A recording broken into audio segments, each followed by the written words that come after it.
Selamat Hari Rabu wanita Deborah yang dikasih oleh Tuhan. Rasanya sudah lama kita nggak bertemu secara fisik.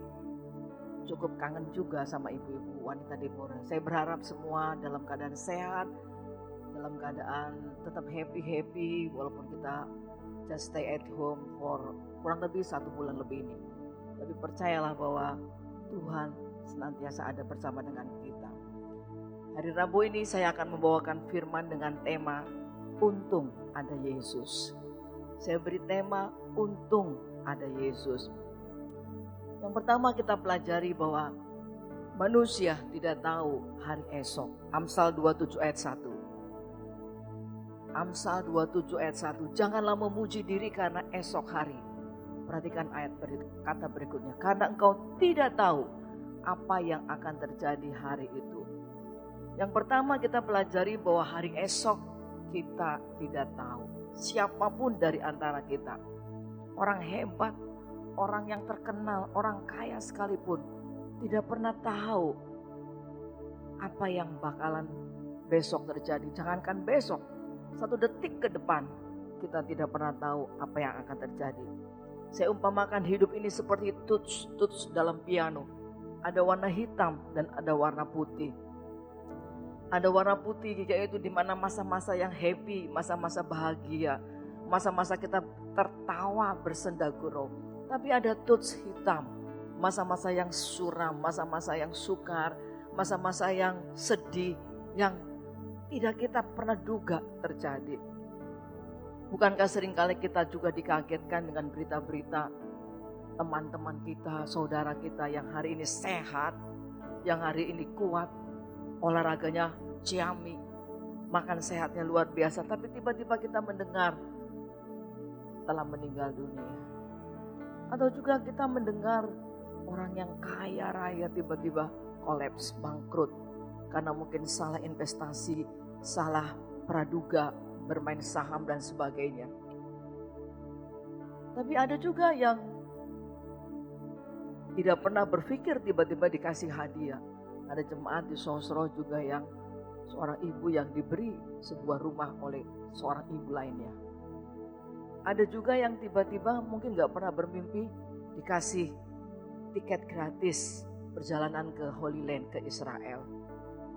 Atau juga tiba-tiba dapat hadiah mobil dan sebagainya. Hidup adalah seperti itu. Tidak ada yang tahu. Oleh karena itu kalau kita tahu hidup itu tidak pernah ngerti apa yang akan terjadi. Yeremia 9 ayat 23 mengingatkan kepada kita. Beginilah firman Tuhan. Janganlah orang bijaksana bermegah karena kebijaksanaannya. Janganlah orang kuat bermegah karena kekuatannya.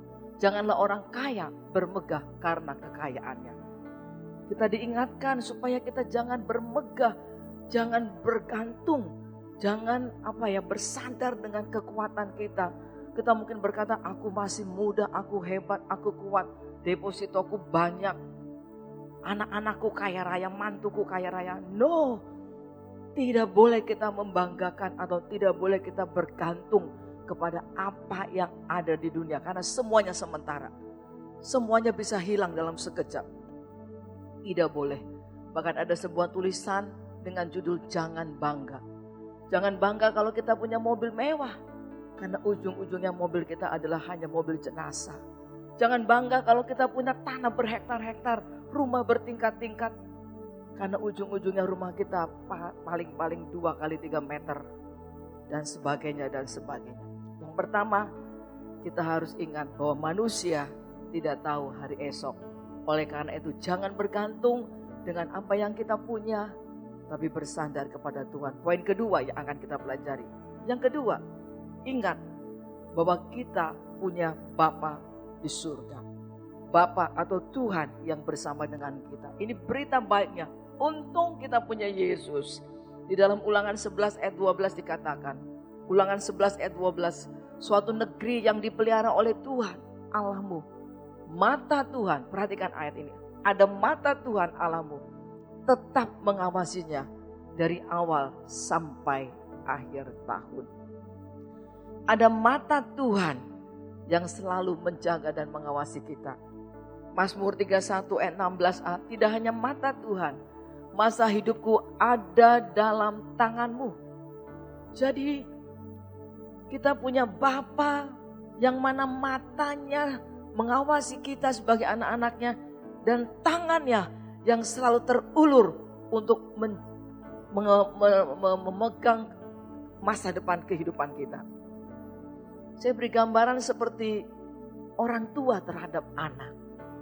Kita yang sudah menjadi orang tua, kita tahu peran kita sebagai orang tua. Salah satu adalah bertanggung jawab atas kehidupan anak-anak kita. Kita memberi makan, memberi gizi, kita berusaha memberi yang terbaik untuk anak-anak kita. Sekolah kita pilih yang terbaik, kesehatan dan sebagainya. Orang tua bertanggung jawab kepada anak-anaknya. Di tangan siapa hidup kita akan sangat menentukan. Saya beri contoh. Seekor anjing, dia itu di tangan siapa, maka anjing itu hidupnya enak apa enggak. Kalau dia ada di tangan seorang yang sangat cinta anjing, maka anjing itu akan dirawat dengan luar biasa. Dikeramasin ke salon, makanan khusus anjing. Dikasih rumah-rumah yang bagus sekali. Bahkan saya pernah melihat dari video rumah anjing yang sangat luks, sangat istimewa, sangat bagus. Karena anjing itu ada di tangan seorang yang sangat cinta kepada anjing. Tapi akan berbeda hidupnya kalau dia ada di tangan, permisi kata, seorang yang di warung tongseng anjing. Maka hidupnya akan berbeda. Dia akan segera menjadi tongseng anjing. Begitu juga dengan permisi kata asisten rumah tangga atau pembantu rumah tangga. Asisten rumah tangga itu di tangan siapa? Kalau dia di tangan majikan yang sangat murah hati, majikan yang baik hati, majikan yang menganggap pembantu itu seperti keluarganya sendiri, maka hidupnya akan sangat bahagia. Diperlakukan sangat baik. Tapi akan berbeda kalau asisten rumah tangga itu dimajikan yang kejam, dimajikan yang kasar. Beda hidupnya. Nah, ibu-ibu yang dikasih oleh Tuhan, ibu-ibu dan saya, hidup kita ada di tangan Bapa di dalam nama Yesus. Dan dia Bapa yang tidak pernah meninggalkan kita. Bapa yang selalu mengawasi, yang bertanggung jawab, dan yang selalu mengulurkan tangannya untuk menolong kita. Saya teringat dengan kisah seorang yang bernama Naomi, seorang janda. Dia sudah tidak punya suami, dia tidak punya anak-anak, semua sudah meninggal. Secara manusia Naomi tidak ada masa depan. Secara pikir, akal sehat kita, Naomi tidak tahu harus bergantung kepada siapa. Tapi luar biasa Bapa kita di surga. Kita tahu ceritanya, Bapa di surga memelihara hidup Naomi lewat mantunya yang bernama Ruth.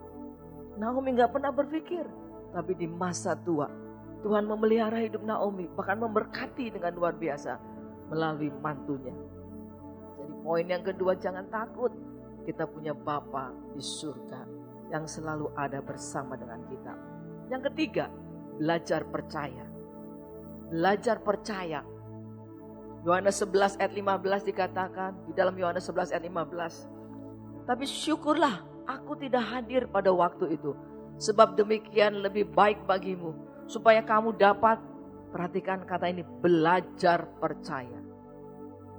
Supaya saya dan ibu-ibu dapat belajar percaya. Kisah ini menceritakan tentang bagaimana Yesus datang kepada Lazarus yang mati sudah 4 hari. Maka Marta dan Maria berkata, kenapa baru datang? Seolah-olah berkata demikian. Tapi Tuhan ingin menjelaskan kepada mereka supaya kamu belajar percaya. So, ibu-ibu yang dikasih oleh Tuhan, seringkali tidak mudah bagi kita untuk belajar mempercayai firman Tuhan. Seringkali kita masih ragu, apa bisa Tuhan tolong saya? Apa mungkin suamiku bisa berubah? Apa mungkin anakku bisa berubah? Apa mungkin usahaku bisa berhasil? Apa mungkin di saat-saat seperti ini masih ada jalan terbuka untukku? Tuhan juga mengingatkan kembali dalam Markus pasal 5 ayat 35 dan 36. Ketika Yesus masih berbicara, datanglah orang dari keluarga kepala rumah ibadat itu dan berkata, "Anakmu sudah mati, apa perlunya lagi engkau menyusah-nyusahkan guru?" Tapi Yesus tidak menghiraukan perkataan mereka dan berkata kepada kepala rumah ibadat, perhatikan kata ini, "Jangan takut, percaya saja." Buat contoh ini, seolah-olah Tuhan menegaskan kepada kita, percaya kepada Yesus. Karena pada kenyataannya seringkali kita ragu akan janji Tuhan. Dalam hidup sehari-hari, suami istri yang bekerja, punya baby masih kecil, masih bayi, dia berani, dia percaya untuk menyerahkan anaknya kepada babysitter pada saat orang tuanya bekerja. Atau juga kita percaya kepada apoteker ketika kita menebus obat. Bayangkan Bapak Ibu-Ibu, berapa obat-obat yang harus diramu oleh apoteker. Kalau apoteker itu rame, maka banyak sekali obat-obat yang harus dibuat. Kita tidak ragu, kita tidak takut kalau nanti obatnya salah gimana ya, ramuannya salah gimana ya. Kita tidak takut, kita tidak khawatir, percaya bahwa obat itu tidak akan salah. Kita juga kalau naik pesawat, kita tidak ragu kepada pilotnya. Kita mempercayai hidup kita ketika kita naik pesawat. Kita tidak ragu pilot ini sudah berapa jam terbangnya. Pilot ini lulusan mana? Tidak. Kita tidak ragu. Ataupun ketika kita harus operasi. Kita tidak bertanya kepada dokter, dokter mana ijazahnya? Dokter udah berapa puluh orang yang berhasil dioperasi? Tidak, bukan. Kita percayai mereka. Ibu-ibu yang dikasih oleh Tuhan. Kepada manusia yang di dalam dunia kita bisa percaya. Tapi kenapa seringkali kita kepada Tuhan ragu akan janji-janjinya? Sore hari ini mari kita imani, kita belajar percaya. Janji-janji firman-Nya ya dan amin. Di dalam Mazmur 91 ayat-ayat yang selama ini kita kumandangkan. Di saat-saat ada corona ini kita kumandangkan Mazmur 91 ayat 2. Akan berkata kepada Tuhan, tempat perlindunganku dan kubu pertahananku. Kembali ada kata Allahku yang ku percayai. Biarlah pada saat-saat seperti ini, pada saat-saat di mana kita tidak tahu apa yang akan terjadi dengan situasi seperti ini, corona. Siapa yang pernah berpikir tiba-tiba dunia seperti ini? Siapa yang pernah berpikir tiba-tiba ada kejadian corona seperti ini? Tapi puji Tuhan, kita punya Yesus yang memberi jaminan. Percaya, jangan takut. Ada Bapa, matanya dan tangannya siap mengawasi dan siap memberi pertolongan. Percayalah bahwa firman-Nya iya dan amin. Janji-janjinya tidak pernah tidak ditepati. Selalu iya dan amin. Kalau manusia berjanji seringkali tidak ditepati. Nanti kalau kamu lulus aku kasih kamu pekerjaan ya. Nanti aku kasih modal kamu. Ternyata itu hanya janji, itu manusia. Tapi kalau ibu-ibu dan saya mempercayai janji-janji firman yang kita sering kali baca setiap hari. Firman-firman itu. Pegang itu janji. Karena masa depan itu sungguh ada dan harapanmu tidak akan hilang. Rancangan Tuhan adalah rancangan yang terbaik. Masa depan yang diberkati oleh Tuhan. Jangan takut. Kalau ibu-ibu menghadapi hari ini mungkin sakit. Datang pada Tuhan oleh bilur-bilurnya aku sembuh. Kalau ibu-ibu mengalami mungkin kesusahan, hati yang gelisah, datang kepada Tuhan. Serahkanlah segala khawatirmu kepada Tuhan. Maka Tuhan akan mempedulikan kamu. Jangan takut, Tuhan adalah sumber berkat, sumber segala-galanya. Sore hari ini kita belajar 3 hal. Untung ada Yesus. Yang pertama, manusia tidak tahu akan hari esok. Semua tidak ada yang tahu. Tapi tidak usah takut. Karena kedua, kita punya Yesus yang ada bersama dengan kita setiap saat. Matanya dan tangannya selalu ada menjaga dan melindungi kita. Dan yang terakhir, belajarlah percaya kepada Tuhan. Belajarlah mengimani janji-janjinya.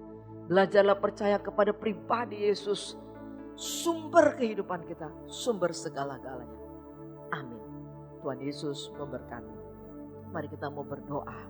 Kita mau datang kepada Tuhan. Kalau ibu-ibu ada yang mengalami mungkin masalah-masalah yang berat, datang kepada Tuhan. Saya ingin berdoa buat ibu-ibu. Bapa di dalam surga, terima kasih buat firman-Mu. Kami bersyukur untung kami punya Tuhan Yesus. Jawaban satu-satunya dalam hidup kami. Untung kami punya janji-janji firman. Terima kasih Tuhan, terima kasih.